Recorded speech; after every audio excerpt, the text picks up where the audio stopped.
বাংলাদেশের প্রাচীন দ্বীপ সন্দ্বীপে রয়েছে অনেক ঐতিহ্য। প্রচলিত আছে অতিথি আপ্যায়নে সন্দ্বীপের মানুষ সেরা।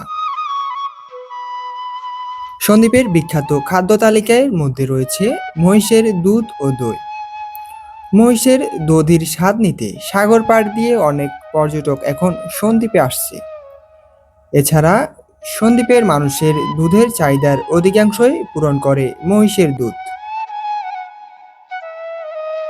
আপনারা যে মহিষগুলো দেখতে পাচ্ছেন এগুলো হচ্ছে সন্দ্বীপের সন্তোষপুর পূর্ব বেড়িবাঁধ সংলগ্ন এলাকায়। সন্দ্বীপের অধিকাংশ মানুষ প্রবাসী। বাকি যারা প্রবাসে না গিয়ে সন্দ্বীপে থেকে জীবিকা নির্বাহ করে তাদের বেশিরভাগই পশুপালন, চাষবাস ও ব্যবসা বাণিজ্যের সাথে জড়িত। সন্দ্বীপে কখনো আসেননি এমন কারো চোখে ভিডিওটি যদি পড়ে থাকে, আপনাদের কাছে আমন্ত্রণ রইল সন্দ্বীপে এসে মহিষের দুধ এবং শীতকালে আসলেই সন্দ্বীপের ঘরে ঘরে তৈরি হওয়া সুস্বাদু পিঠা, খেজুরের রসের স্বাদও নিয়ে যাবেন। আসল কথাটা তো বলাই হয়নি, সন্দ্বীপের শিবের হাটের বিনয় সাহার মিষ্টি না খেলে তো আপনি কিছুই খেলেন না।